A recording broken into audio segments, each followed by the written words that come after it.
Welcome to my Lazo podcast. Let's get into it. Today is Thursday. And you know what today is? Thorns and Roses Day, baby. My goodness. We're 80% through with this book. It's getting really interesting, if I'm being honest with you. Our girl Farah, as well as Lucian and Tamlin are all in Amaranthia's prison. And so I'm excited to see how they're going to get out of this one and what's going to go down from here. But before we get into chapters 37 and 38, we also have our thread. Now, today's thread is pretty interesting. This one is, what really fucks you up as you grow older? All right. So let's see what fucks you guys up as you get older. All right. The loss. It starts with a pet, maybe, then you can't find your favorite cereal anymore or your favorite snack. Your go-to restaurant closes. Your favorite actor or musician dies or retires. Friends move away, or worse, they change into incomparable people, but they're still around to remind you of what you have. Your children grow up and they have different priorities in life. Finally, you have the finality of losing loved ones permanently. Ooh, that one's tough. But what really hurts is all of the little losses along the way. And what's weird about it all is that there never seems to be enough new to replace the old. Facts. You know, I've always said it where I'm like, I've had a lot of friends who have like lost, you know, their family members and like parents and stuff like that. And for me, I'm like, I am going to dread the day when I lose a parent. You know what I mean? Because it's one of those things where it's like, it'll happen eventually, you know, like it's just a natural course of life. It happens. And, you know, when you see people that you know or that you care about go through something like that, you're like, fuck. Because then it puts you in that position where you're like, this is going to happen to me sometime eventually in the future. Oh my God. And that fucks me up all the time. And I try not to think about it, but you know, it's one of those things where you kind of think about like your own mortality and death eventually. And you're like, holy shit, you know, I'm not going to live forever.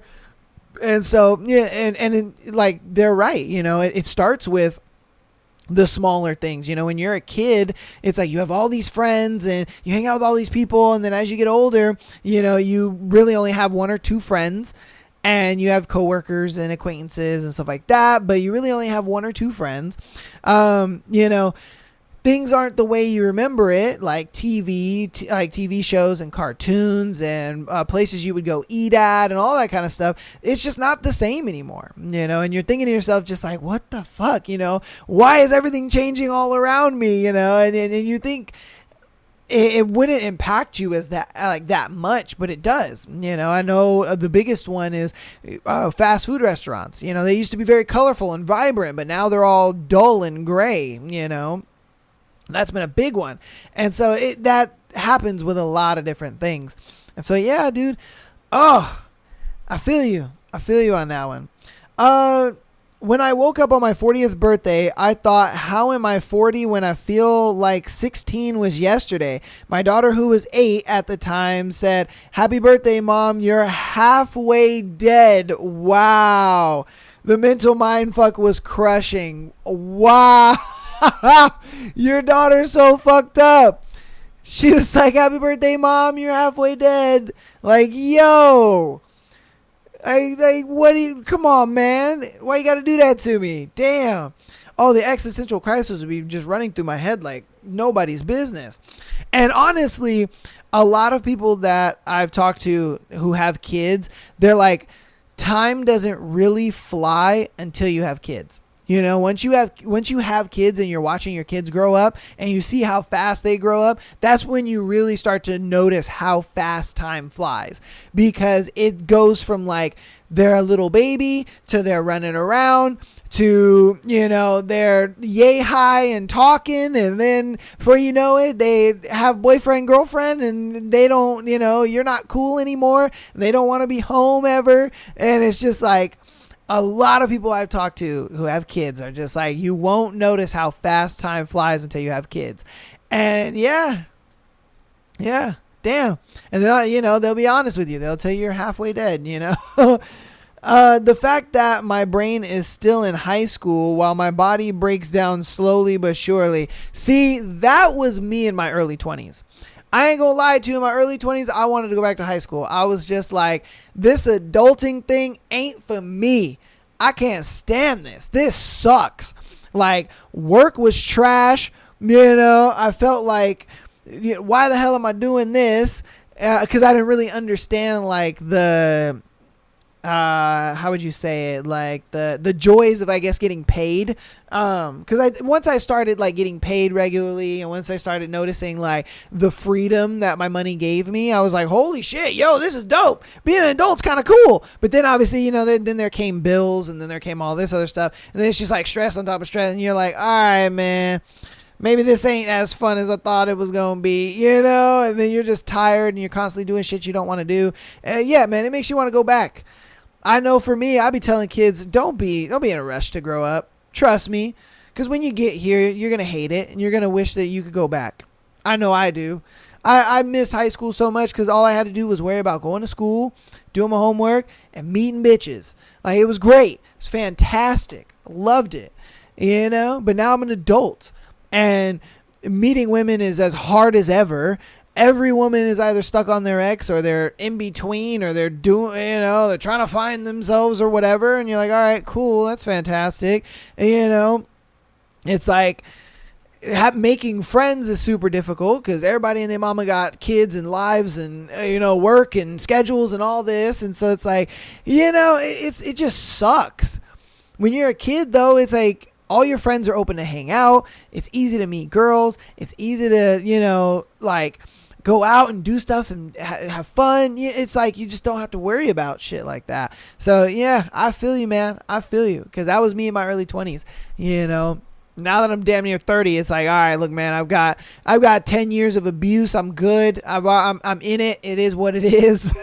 This is my life now, like. Hey, trust me, bro. You'll get there. Life will beat you to the point where you'll be like, you'll just accept it. Sadly. Realizing how quickly time flies and you're still figuring things out. Facts. Because like I said, I'm almost 30 and I'm still figuring things out. A lot of things, But at the same time, I don't think you ever really figure it out. I think people who even are in the category of figuring it out are still figuring it out because shit's always changing. Technology is always complicating things more. The more advanced it gets, the more complicated human interaction becomes. People are changing and thinking differently all the time. That's why there's, 47 genders and transgenders and all this stuff. And, there's just so much going on. You can't say this word. You can say that. You should support that. You shouldn't do that. It just, shit's always changing. So you never really figure it out. Even in the basic shit of just buying a house, starting a family, and living an ordinary life. Shit's still changing in that. Just to even start a family, you have to meet a significant other, but meeting a significant other is extremely hard. Why? Because of technology and how it's really weirded out the human interaction. Like, I can't go up to a girl that I think is attractive and talk to her and be like, oh my God, you're beautiful, without her being like, hey, what's going on? Like, you know what I mean? Or her thinking shit's weird and like, and it's just, and then the, hookup culture and dating apps and all that kind of stuff have like, really taken the love aspect out of a relationship. And I say all that to say, like, you can't even start to figure things out, you know what I mean, until you've at least got those basic things down, where you're talking to people, meeting people, having conversations with people you don't know, all that kind of stuff. And then, because you can't get to having a family, having a home, and having a life and all, you just can't. That's why a lot of people are single and they're doing it on their own, and it sucks because you're so focused on that and you get so used to being single that you never even really think about being in a relationship. Before you know it, you're out here 40 and on dating apps thinking like, oh, hey, what's up? What's going on, guys? And they're like, what the fuck is Gramps doing here? So, yeah, dude, I feel you. Well, that one got removed. Okay. Time speeding up progressively. Now a year flies by in what feels like a couple months. It's scary. Makes me wonder if my last 20 years will feel like 5. Woo. Facts. Lack of exercise and making nutrition a priority. I mean, look, man. I think people are just more lazy than they have ever been. Yeah, because of the advent of technology. Technology has made people so fucking lazy. It's crazy. And it's funny because as me, as someone who is big into fitness and stuff, I count my calories and macros every day. I count them every single day. Every morsel of food that goes into my body, I count it. And when I go to like fast food places or whenever I go out to eat with friends and stuff like that, I can understand why people are fat.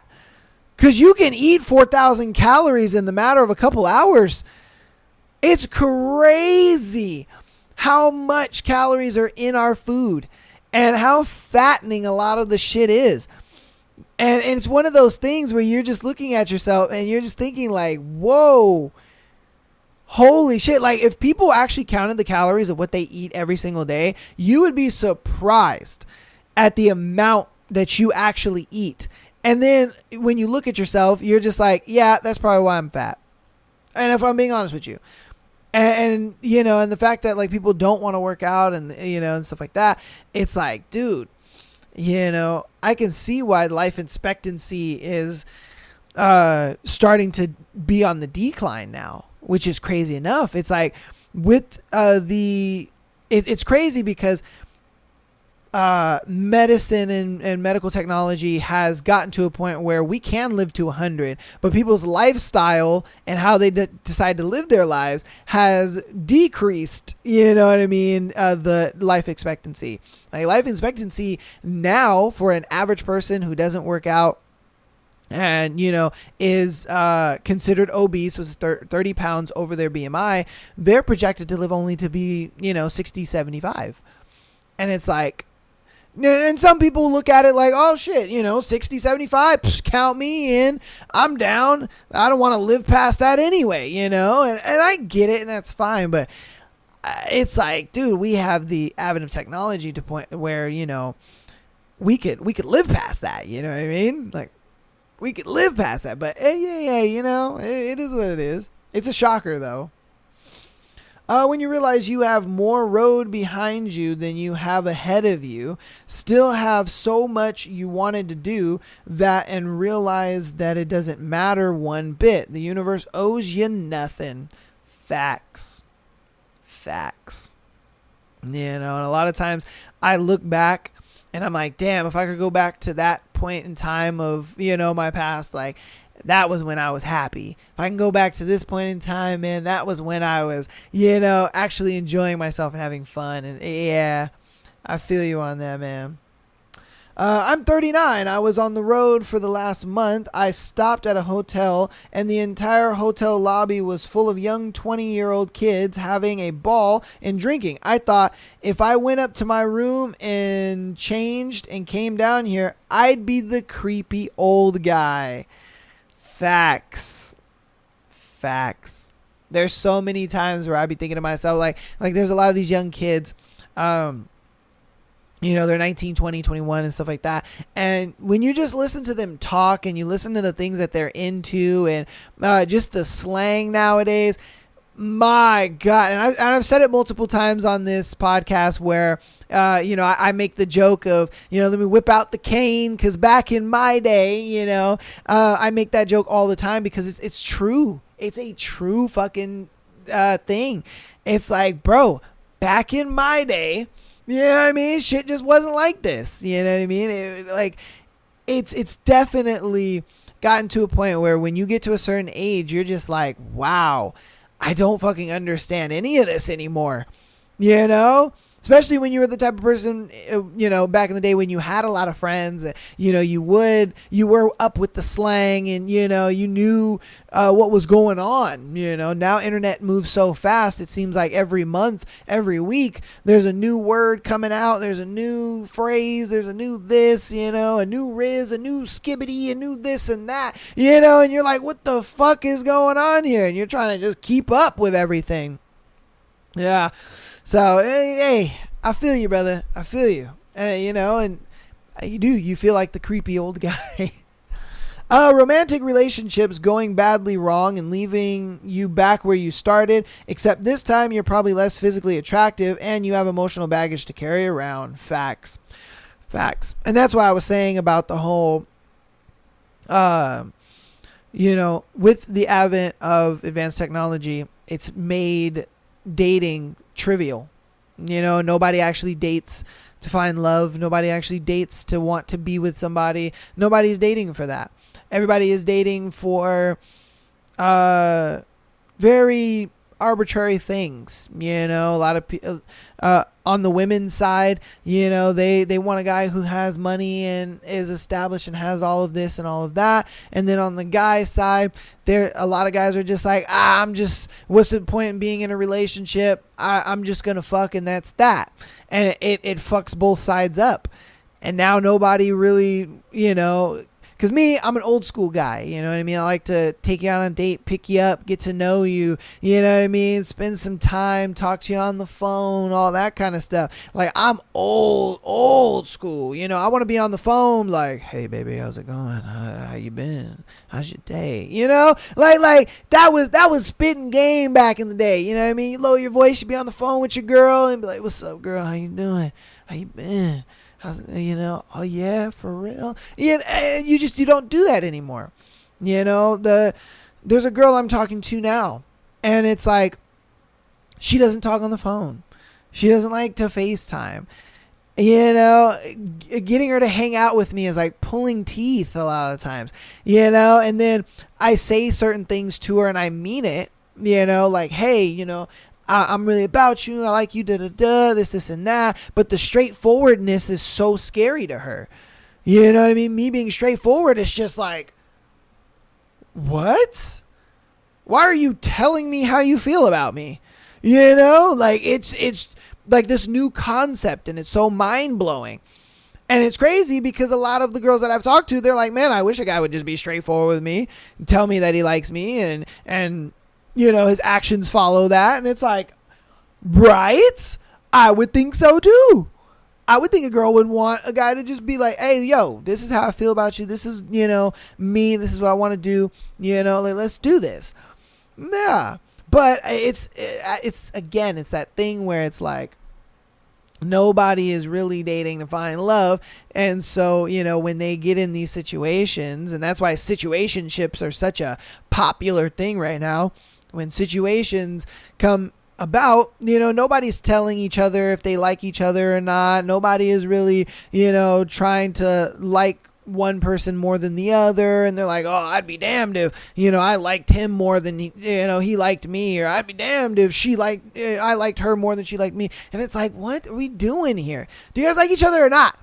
If you do, you should be able to be open and honest and tell them that, but they just don't. And that's why we have baggage, and that's why, people aren't getting married anymore. People aren't having kids. It just is what it is. If they are having kids, it's like, oh, I fucked you one night without a condom, But hey. Realizing that 1990 was 30 years ago when it still feels like 10. Time's playing tricks, man. Hey. As of today, it's actually older. It's actually 34 years. Crazy, right? Crazy. Yeah. I know. I'm gonna let that one sink in for all my 90s babies out there. Let me see. When your eyesight starts to go, isn't great. All right, I don't know, man. My eyesight's still chilling. Maybe that's a you thing. You know what I mean? I think that's a you thing. I don't know about me. My eyesight ain't going nowhere. Getting older alone messes me up. I'm basically withering like a leaf, just at a slower pace. Facts. And I think it fucks up people who are used to dating back in the day the way it used to be, where like, you know, you would meet people and, you know, you would like where are the days when you went to the mall to go meet a girl? You know what I mean? Like, where are the days where like you went to like you met people at like just random places? If I'm being real with you, you know what I mean? Like, I remember back in my day, let me whip out the cane for you. Back in my day, that's where me and my friends met girls. We went to the mall. You know what I mean? We went to the mall. That's where we went. We would just scour the mall and looking for pretty girls, and we're like, yeah, that girl's pretty, you know. We'd see her walk into a store or whatever, and she's looking at something, and you'd look at it next to her and be like, oh man, you know what, you look pretty cute in that, you know. And she's like, oh yeah, right. And I'm like, no, you should try it on. I'd love to see you in it. I think you look really cute. And she'd be like, maybe, I don't know. And then, you know, you start talking and whatever and vibing, and then you make a day out of it and stuff like that. I don't think you can do that anymore. I think that's just like, that's considered being a creep now, if I'm being real with you. You walk up to a girl and you say something like that, and you try to spit game to her like that. It's like, yeah, I said it. Spit game. I know. I got the cane out today, baby. You know what I mean? We getting old out here. But yeah, it's just one of those things where it's just like, you can't do that anymore, you know? And ever since that whole, when you're in the woods, would you rather meet a man or a bear? Ever since that whole debacle came out, oh, there's so many chicks that are just like, yeah, dudes are fucking creepy because the moment they meet you, they're just going to try to have sex with you. They're going to, and I'm like, what? What do you mean? Like that? Huh? Like, what kind of dudes are you hanging out with? Because for me, if I was interested in you, I'd want to talk to you, get to know you, you know what I mean? Hang out with you. I know nothing. I know nothing.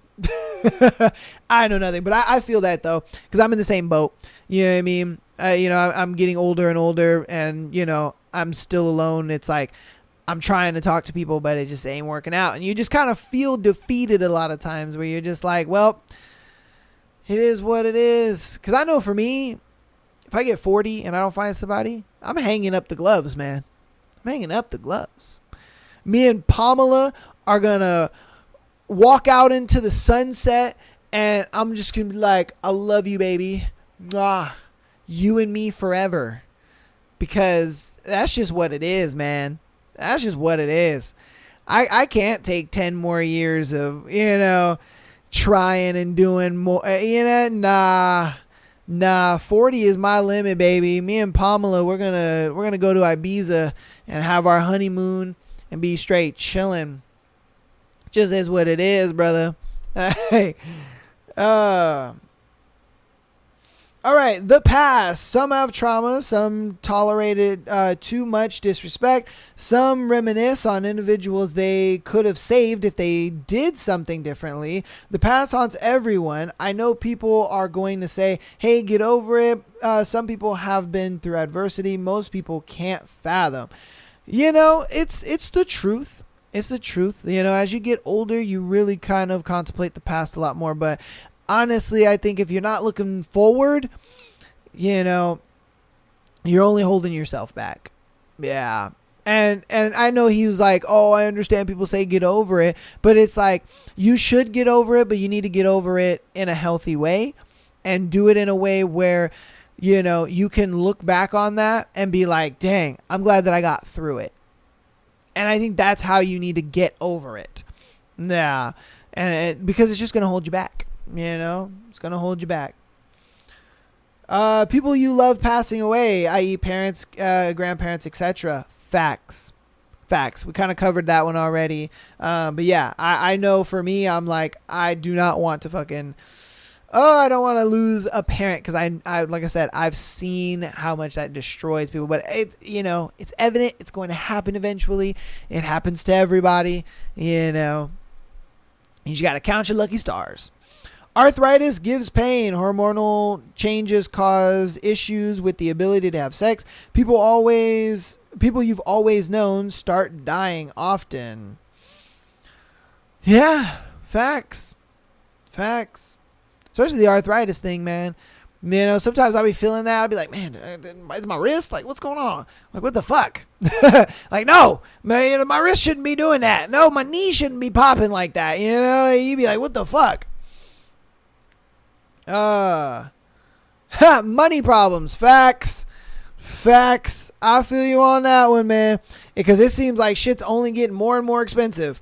Like, man, because a lot of times, like, oh, bro, back in my day, let me whip the cane and the beard out again. Back in my day, it seemed like shit was, and maybe this was just me being a naive kid, or me being just a young 19, 20-year-old nothing. I used to think like shit was cheap. I was like, yo, shit is inexpensive as fuck. Like, what the hell is going on here? Like if I was working the job I work now, back then, oh, your boy be rich. I swear to God, I'd be rich. I'd feel that way anyway. You know what I mean? And then obviously once, shit catches up, it's like, okay, all right, now I don't feel so rich no more. But, yeah. And I think you only really notice that once you start buying your own shit. You know what I mean? Once you start buying your own things and really supporting yourself and really taking stock of, what you pay for, budgeting your money, trying to save money, all that kind of stuff, then you really start to realize how expensive living really is. And you're just like, whoa, holy shit, So, and it seems like it only gets worse the older you get. And that's why for me, I try to be as financially literate as possible. And I try to kill a lot of my bad habits when it comes to spending money, because oh my God, I watched a lot of financial shows. One I'm watching now that I really like is Financial Audit. And, this guy, he brings on people, ordinary ass people, and he goes through their finances, and it's crazy how much money people really spend and how much debt people really are in. Thank God for me, I'm not an exorbitant amount of debt, but it's just one of those things where it's like, people are in 30, 40, 50, 100, $200,000 of debt. And you're like, whoa, holy shit. I need to get my shit together. It makes you look at your finances and be like, oh, damn, what do I spend my money on, And so I think everybody should be really looking into that, because it's like that, it catches up. Okay, this is going to be our last one for this thread. Personally, I have slowly lost my vigor for life. I know at every turn something will be there with a handout trying to take it from me. I've gone from wanting to fight hard for things that are right to realizing how corrupt everything is and how I can't change it alone, so the effort is moot. Sparkly dreams fade into dull reality and you go on autopilot. I want less and less to do with people every year. It's like withering. And sadly, that's just the reality of life, Yeah, because when you're younger, you look at adulthood and you're like, oh my God, I can't wait to have a house. I can't wait to, drive my dream car, have a good job. I'm going to meet somebody, have kids. We're going to be doing our thing. And you think that these things are so easily obtainable. And then when you get to that path in life, you see all of the roadblocks that are actually there. And you're like, all right, great things in life that are worth having, you're gonna have some roadblocks. You know what I mean? You're gonna have some tough times. So you go through it, and you're just like, you're going through roadblock after roadblock, and you're going through shit after shit, and you're just like, all right, man, I'm tired. I don't know if I want to keep doing this. You know what I mean? Like, what the fuck is going on here? And then you move on to a different chapter of your life, and you realize there are just as many roadblocks, if not double the roadblocks that you've just gone through. And then you're just like, what's the fucking point?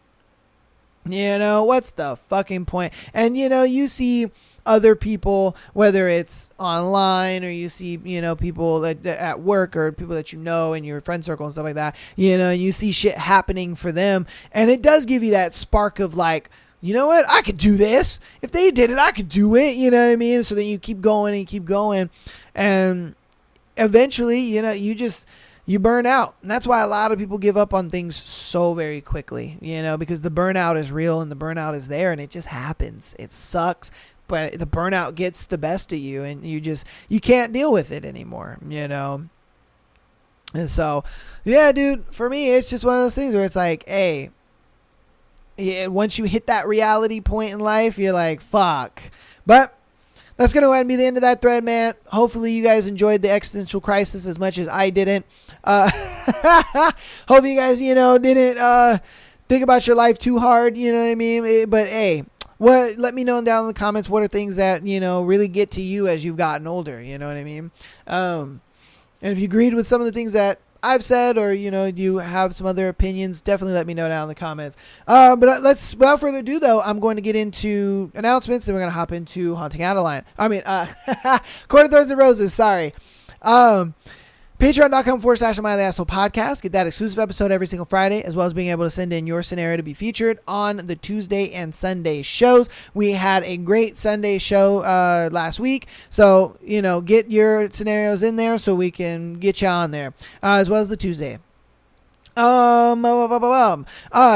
you're an audio listener, keep downloading the podcast. It shows me that you guys are loving the show and that you keep coming back for more. And then also, rate us 5 stars if you haven't already. It gets new people into the door. It lets the little algo be like, hey, this show is pretty cool, man. You might want to check it out. So, do that for me. It's free. And you know what I say. If it's for free, then it's for me. If you want to help even more on the free 99 side of things, go ahead and get down on that link tree. Click on that. Follow us on TikTok, Instagram, as well as YouTube, man. It helps out a lot. I appreciate you guys all for the support. But without further ado, let's get to you guys' favorite part of today's show, and that is A Court of Thorns and Roses, chapters 37 and 38. We'll be right back. 4 out of shape. 4 dads. Out of shape. Welcome back to another episode of the Bad Dad Advice Podcast. Hanging out once a week. Consuming beers. What will they say next? Confucius said, "You can go to bed with itchy butt, wake up with stinky fingers." You ever use a bidet? Bidet to you, sir. Hand him a telescope so he can see Uranus from farther away. Can we give some dad advice here? If the buttons on your shirt button the opposite way, that's the lady's shirt.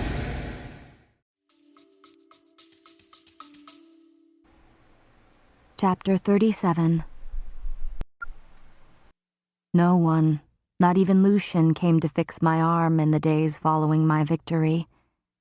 The pain overwhelmed me to the point of screaming whenever I prodded the embedded bit of bone, and I had no other option but to sit there, letting the wound gnaw on my strength, trying my best not to think about the constant throbbing that shot sparks of poisoned lightning through me. But worse than that was the growing panic that the wound hadn't stopped bleeding. I knew what it meant when blood continued to flow. I kept one eye on the wound, either out of hope that I'd find the blood clotting or the terror that I'd spy the first signs of infection. I couldn't eat the rotten food they gave me. The sight of it aroused such nausea that a corner of my cell now reeked of vomit. It didn't help that I was still covered in mud, and the dungeon was perpetually freezing. I was sitting against the far wall of my cell, savoring the coolness of the stone beneath my back.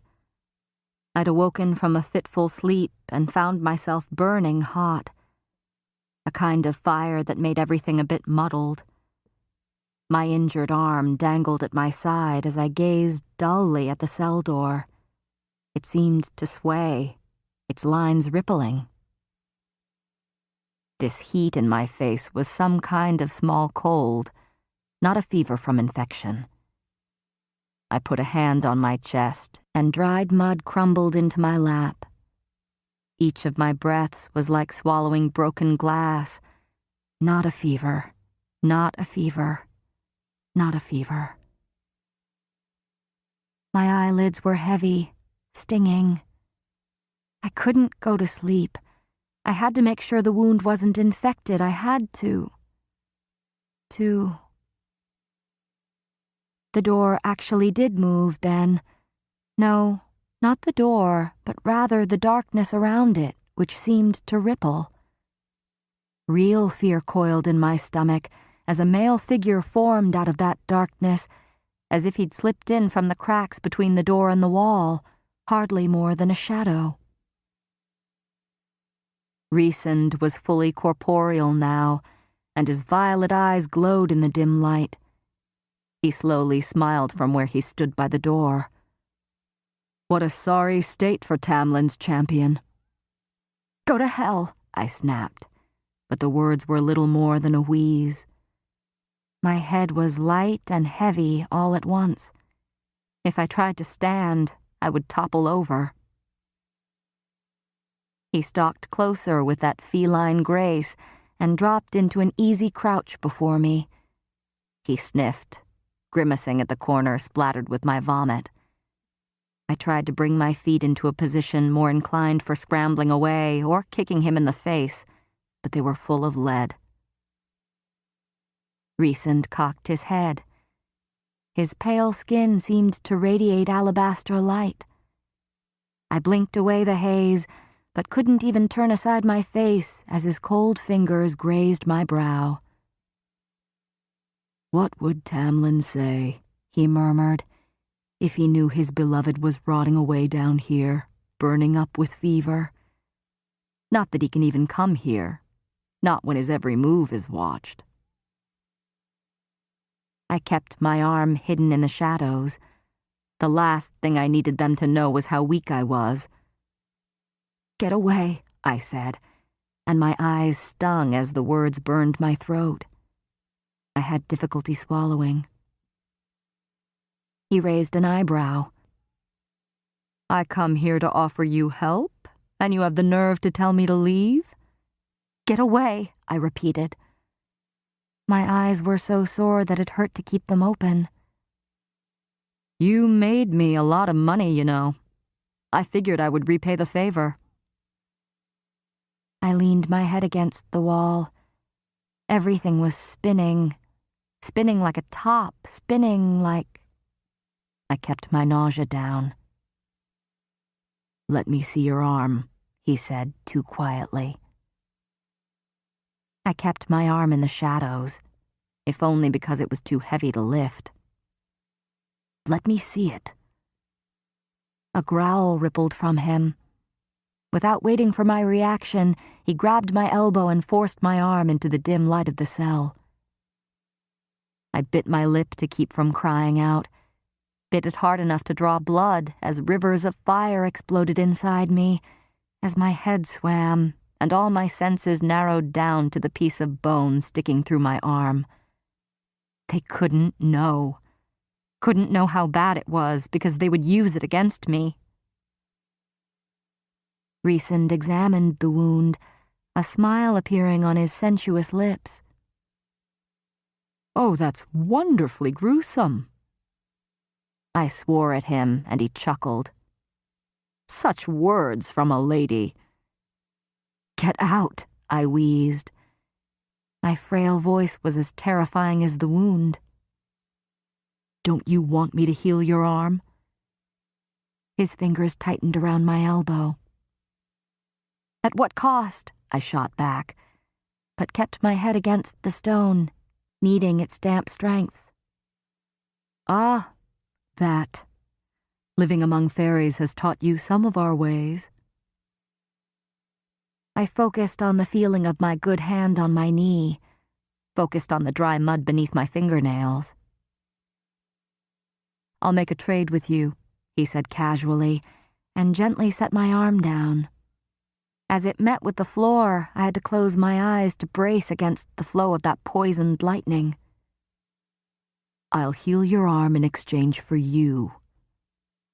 For 2 weeks every month, 2 weeks of my choosing, you'll live with me at the night court, starting after this messy 3 trials business. My eyes flew open. No.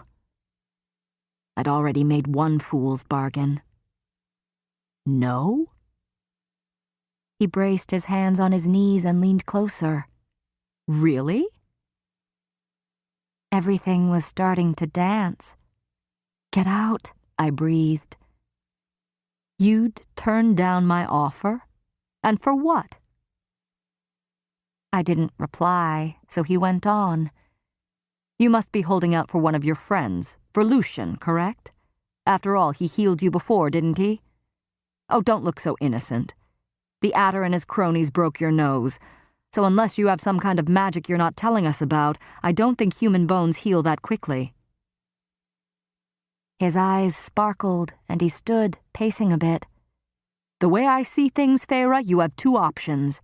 The first and the smartest would be to accept my offer.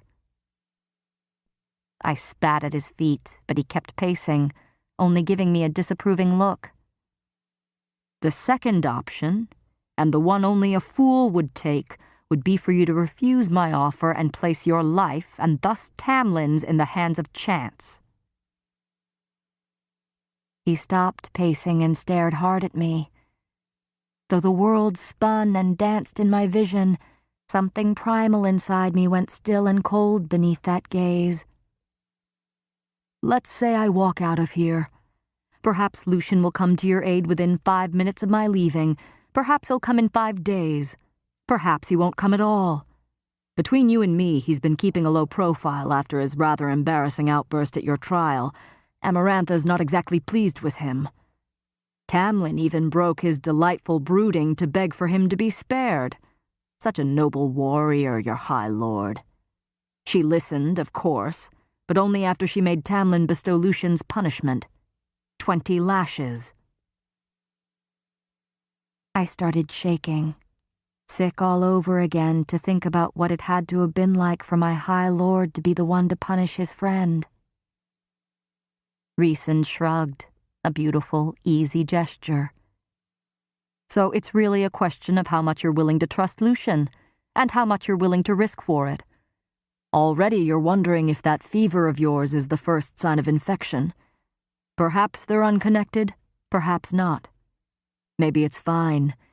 Maybe that worm's mud isn't full of festering filth. And maybe Amarantha will send a healer, and by that time you'll either be dead, or they'll find your arm so infected that you'll be lucky to keep anything above the elbow. My stomach tightened into a painful ball. I don't need to invade your thoughts to know these things.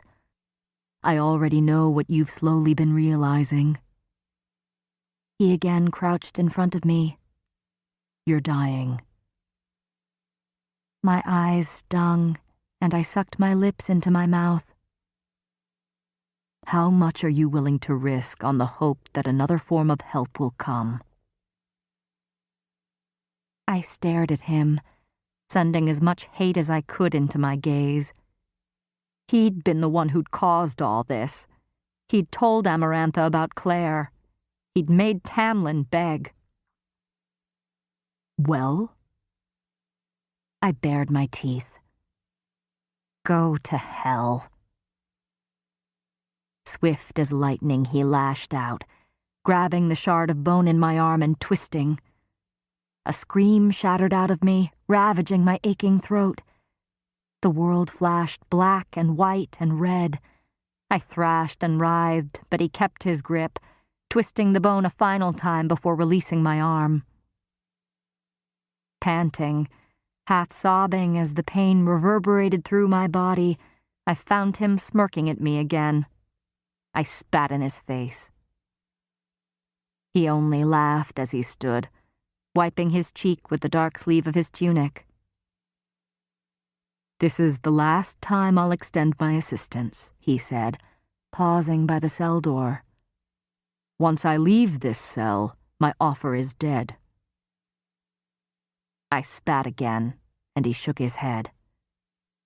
I bet you'll be spitting on Death's face when she comes to claim you too. He began to ripple with darkness, his edges blurring into endless night. He could be bluffing, trying to trick me into accepting his offer. Or he might be right. I might be dying. My life depended on it. More than my life depended on my choice. And if Lucian was indeed unable to come, or if he came too late, I was dying. I'd known it for some time now. And Lucian had underestimated my abilities in the past, had never quite grasped my limitations as a human. He'd sent me to hunt the Suriel with a few knives and a bow. He'd even admitted to hesitating that day when I had screamed for help. And he might not even know how bad off I was, might not understand the gravity of an infection like this. He might come a day, an hour, a minute too late. Rhysand's moon-white skin began to darken into nothing but shadow. "Wait!" The darkness consuming him paused. For Tamlin. For Tamlin I would sell my soul. I would give up everything I had for him to be free. "Wait," I repeated. The darkness vanished, leaving Rhysand in his solid form as he grinned. "Yes?" I raised my chin as high as I could manage. "Just 2 weeks?" "Just 2 weeks," he purred and knelt before me. 2 teensy tiny weeks with me every month is all I ask. "Why? And what are to be the terms?" I said, fighting past the dizziness. "Ah," he said, adjusting the lapel of his obsidian tunic. "If I told you those things, there'd be no fun in it, would there?" I looked at my ruined arm. Lucian might never come, might decide I wasn't worth risking his life any further, not now that he'd been punished for it. And if Amarantha's healers cut off my arm, Nesta would have done the same for me, for Elaine. And Tamlin had done so much for me, for my family.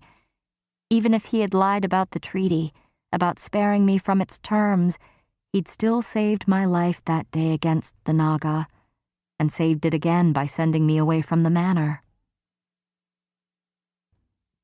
I couldn't think entirely of the enormity of what I was about to give, or else I might refuse again. I met Rhysand's gaze. 5 days. "You're going to bargain?" Rhysand laughed under his breath. 10 days. I held his stare with all my strength. "A week."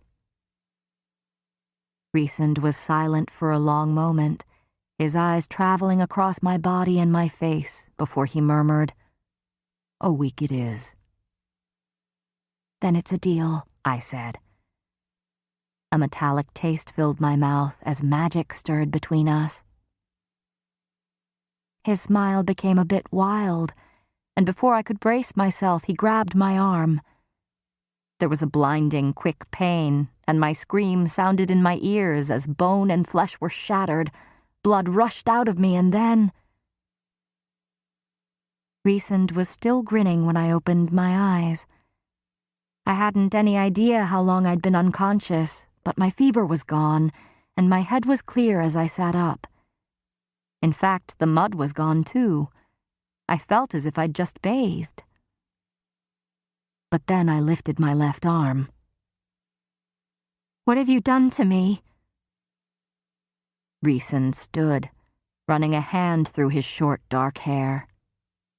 "It's custom in my court for bargains to be permanently marked upon flesh." I rubbed my left forearm and hand, the entirety of which was now covered in swirls and whirls of black ink.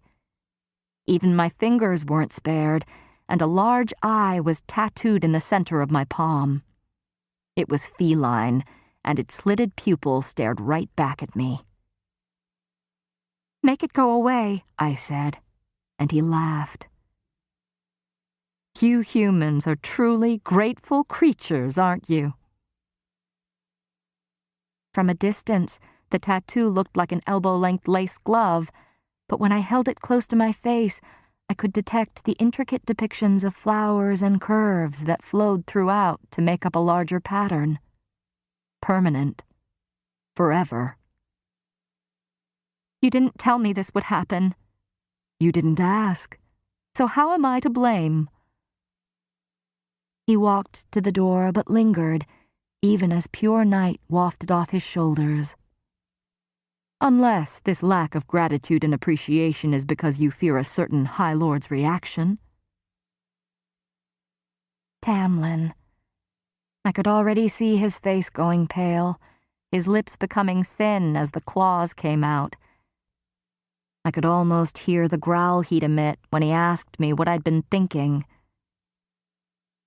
I think I'll wait to tell him until the moment's right, though, Rhysand said. The gleam in his eyes told me enough. Rhysand hadn't done any of this to save me, but rather to hurt Tamlin, and I'd fallen into his trap. Fallen into it worse than the worm had fallen into mine. Rest up, Feyre, Rhysand said. He turned into nothing more than living shadow and vanished through a crack in the door. Chapter 38. I tried not to look at my left arm as I scrubbed at the floors of the hallway. The ink, which in the light was actually a blue so dark it appeared black, was a cloud upon my thoughts, and those were bleak enough even without knowing I'd sold myself to Rhysand. I couldn't look at the eye on my palm. I had an absurd, creeping feeling that it watched me. I dunked the large brush into the bucket the red-skinned guards had thrown into my arms. I could barely comprehend them through their mouths full of long yellow teeth, but when they gave me the brush and bucket and shoved me into a long hallway of white marble, I understood. If it's not washed and shining by supper, one of them had said, its teeth clicking as it grinned, we're to tie you to the spit and give you a few good turns over the fire. With that, they left. I had no idea when supper was, and so I frantically began washing. My back already ached like fire, and I hadn't been scrubbing the marble hall for more than 30 minutes. But the water they'd given me was filthy, and the more I scrubbed the floor, the dirtier it became. When I went to the door to ask for a bucket of clean water, I found it locked. There would be no help. An impossible task, a task to torment me. The spit. Perhaps that was the source of the constant screaming in the dungeons. Would a few turns on the spit melt all the flesh from me?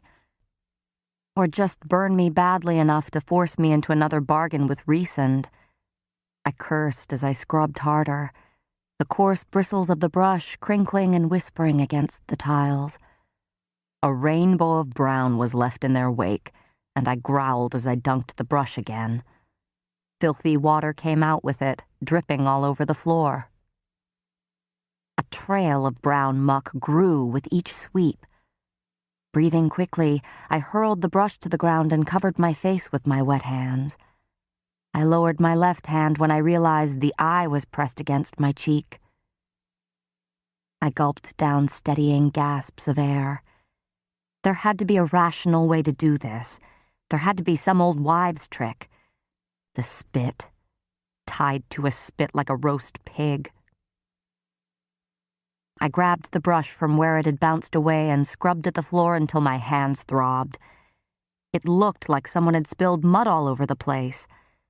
The dirt was actually turning into mud the harder I scrubbed it.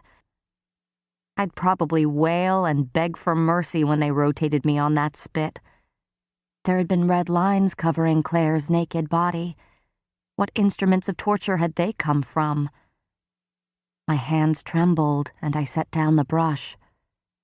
I could take down a giant worm, but washing a floor, that was the impossible task. A door clicked open somewhere down the hall, and I shot to my feet. An auburn head peered at me. I sagged with relief. Lucian. Not Lucian. The face that turned toward me was female, and unmasked. She looked perhaps a bit older than Amarantha, but her porcelain skin was exquisitely colored, graced with the faintest blush of rose along her cheeks. Had the red hair not been indication enough, when her russet eyes met mine, I knew who she was. I bowed my head to the lady of the autumn court, and she inclined her chin slightly. I supposed that was honor enough. "For giving your name in place of my son's life," she said, her voice as sweet as sun-warmed apples. She must have been in the crowd that day. She pointed at the bucket with a long, slender hand. "My debt is paid." She disappeared through the door she'd opened, and I could have sworn I smelled roasting chestnuts and crackling fires in her wake.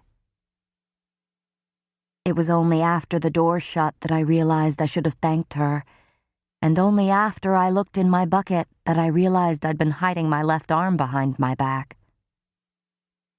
I knelt beside the bucket and dipped my fingers into the water. They came out clean. I shuddered, allowing myself a moment to slump over my knees before I dumped some of the water onto the floor and watched it wash away the muck. To the chagrin of the guards, I had completed their impossible task. But the next day, they smiled at me as they shoved me into a massive dark bedroom, lit only by a few candles, and pointed to the looming fireplace.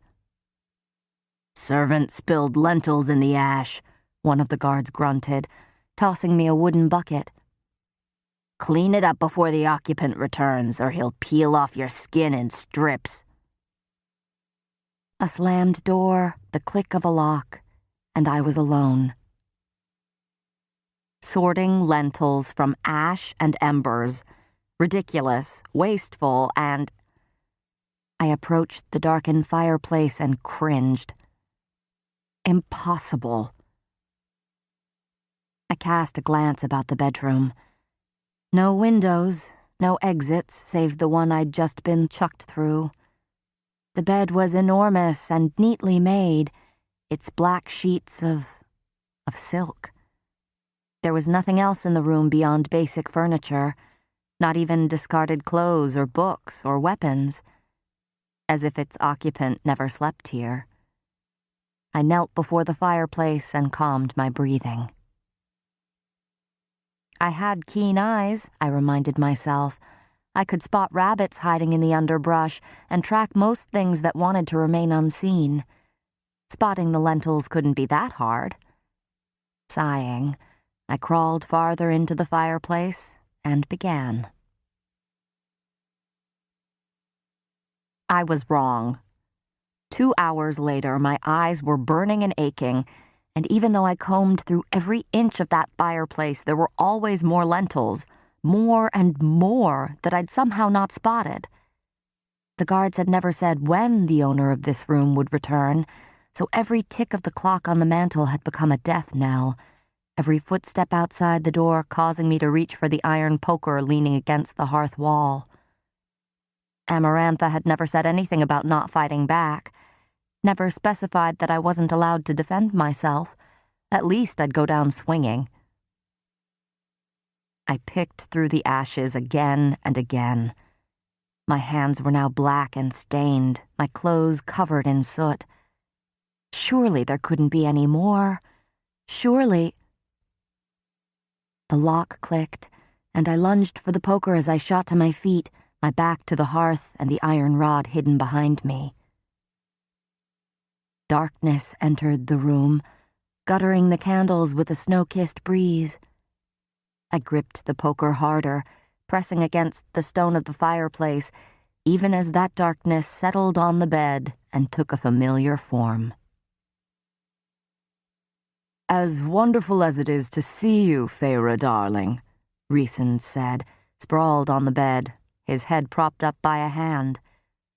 "Do I want to know why you're digging through my fireplace?" I bent my knees slightly, preparing to run, to duck, to do anything to get to the door that felt far, far away. "They said I had to clean out lentils from the ash or you'd rip off my skin." "Did they now?" A feline smile. "Do I have you to thank for this idea?" I hissed. He wasn't allowed to kill me, not with my bargain with Amarantha, but there were other ways to hurt me. "Oh, no," he drawled. "No one's learned of our little bargain yet, and you've managed to keep it quiet. Shame riding you a bit hard?" I clenched my jaw and pointed to the fireplace with one hand, still keeping the poker tucked behind me. "Is this clean enough for you?" "Why were there lentils in my fireplace to begin with?" I gave him a flat look. "One of your mistress's household chores, I suppose." He said, examining his nails. "Apparently she or her cronies think I'll find some sport with you." My mouth dried up. "Or it's a test for you," I managed to get out. "You said you bet on me during my first task. She didn't seem pleased about it." "And what could Amarantha possibly have to test me about?" I didn't balk from that violet stare. Amarantha's whore, Lucian had once called him. "You lied to her. About Claire. You knew very well what I looked like." Rhysand sat up in a fluid movement and braced his forearms on his thighs. Such grace contained in such a powerful form. "I was slaughtering on the battlefield before you were even born," he'd once said to Lucian. I didn't doubt it.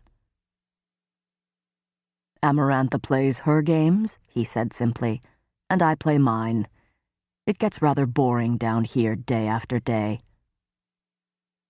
"She let you out for fire night, and you somehow got out to put that head in the garden." "She asked me to put that head in the garden. And as for fire night..." He looked me up and down. "I had my reasons to be out then. Do not think, Feyre, that it did not cost me." He smiled again, and it didn't meet his eyes. "Are you going to put down that poker? Or can I expect you to start swinging soon?" I swallowed my curse and brought it out, but didn't put it down. "A valiant effort, but useless," he said. True. So true, when he didn't even need to take his hands out of his pockets to grip Lucian's mind. "How is it that you have such power still and the others don't? I thought she robbed all of you of your abilities." He lifted a groomed, dark brow. "Oh, she took my powers. This..." A caress of talons against my mind. I jerked back a step, slamming into the fireplace. The pressure on my mind vanished. "This is just the remnant. The scraps I get to play with. Your Tamlin has brute strength and shape-shifting. My arsenal is a far deadlier assortment." I knew he wasn't bluffing, not when I'd felt those talons in my mind. "So you can't shapeshift? It's not some High Lord specialty?" "Oh, all the High Lords can. Each of us has a beast roaming beneath our skin, roaring to get out. While your Tamlin prefers fur, I find wings and talons to be more entertaining." A lick of cold kissed down my spine. "Can you shift now, or did she take that too?" So many questions from a little human. But the darkness that hovered around him began to writhe and twist and flare as he rose to his feet. I blinked, and it was done. I lifted the iron poker just a little bit. "Not a full shift, you see," Rhysand said, clicking the black razor-sharp talons that had replaced his fingers. Below the knees, darkness stained his skin, but talons also gleamed in lieu of toes. I don't particularly like yielding wholly to my baser side. Indeed, it was still Reason's face, his powerful male body, but flaring out behind him were massive black membranous wings, like a bat's, like the adder's. He tucked them in neatly behind him, but the single claw at the apex of each peeked over his broad shoulders. Horrific. Stunning. The face of 1,000 nightmares and dreams. That again useless part of me stirred at the sight, the way the candlelight shone through the wings, illuminating the veins, the way it bounced off his talons. Rhysand rolled his neck, and it all vanished in a flash, the wings, the talons, the feet, leaving only the male behind, well-dressed and unruffled.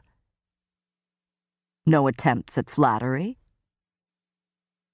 I had made a very, very big mistake in offering my life to him. But I said, "You have a high enough opinion of yourself already. I doubt the flattery of a little human matters much to you." He let out a low laugh that slid along my bones, warming my blood. "I can't decide whether I should consider you admirable or very stupid for being so bold with a High Lord." Only around him did I have trouble keeping my mouth shut, it seemed. So I dared to ask, "Do you know the answer to the riddle?" He crossed his arms. "Cheating, are you?" She never said I couldn't ask for help. "Oh, but after she had you beaten to hell, she ordered us not to help you." I waited, but he shook his head. "Even if I felt like helping you, I couldn't. She gives the order and we all bow to it." He picked a fleck of dust off his black jacket. "It's a good thing she likes me, isn't it?" I opened my mouth to press him, to beg him. If it meant instantaneous freedom... "Don't waste your breath," he said. "I can't tell you. No one here can. If she ordered us all to stop breathing, we would have to obey that too." He frowned at me and snapped his fingers. The soot, the dirt, the ash vanished off my skin, leaving me as clean as if I'd bathed. "There, a gift, for having the balls to even ask." I gave him a flat stare, but he motioned to the hearth. It was spotless, and my bucket was filled with lentils. The door swung open of its own accord, revealing the guards who'd dragged me here. Rhysand waved a lazy hand at them. "She accomplished her task. Take her back." They grabbed for me, but he bared his teeth in a smile that was anything but friendly, and they halted. "No more household chores. No more tasks," he said, his voice an erotic caress. Their yellow eyes went glazed and dull, their sharp teeth gleaming as their mouths slackened. "Tell the others, too. Stay out of her cell and don't touch her. If you do, you're to take your own daggers and gut yourselves. Understood?" Dazed, numb nods, then they blinked and straightened. I hid my trembling. Glamour, mind control, whatever it was he had done, it worked. They beckoned, but didn't dare touch me. Rhysand smiled at me. "You're welcome," he purred, as I walked out. Chapter 39. All right. That is today's episode. Thank you guys so much for listening and watching. Hope you guys enjoyed chapters 37 and 38. I will see you guys on Friday if you're on Patreon, and then on Tuesday if you're a free 99 guy. I love you guys all. It's been a good episode. get down in the comments. Let me know what you thought about the thread. And, oops, there we go. Hello. All right, and I'm out of here. Peace.